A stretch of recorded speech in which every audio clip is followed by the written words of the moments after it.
প্রধান বক্তার আগমন মাহফিলের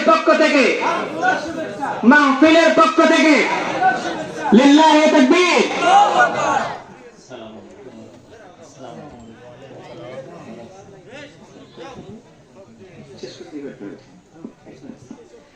সম্মানিত বন্ধুগণ আমার, তাহলে আমরা যদি রাসূলের উম্মত হতে চাই কাকে অনুসরণ করতে হবে? রাসূলের।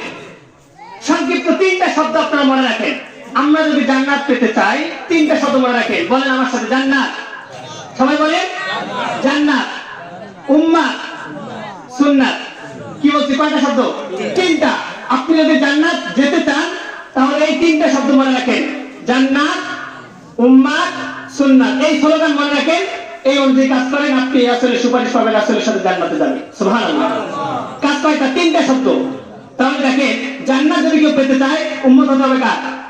রাসূলের। আল্লাহ রাসূল বলেন কুনতু উম্মতি ইয়াদখুলুল জান্নাহ, আমার সকল উম্মত জান্নাতে যাবে। জান্নাত পেতে গেলে উম্মত হতে হবে।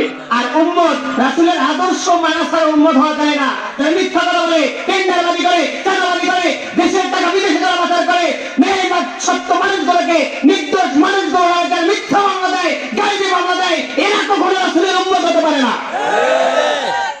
এরা যত বড় আশিক দাবি করুক, কোশ্চিন কালো সম্ভব নয়।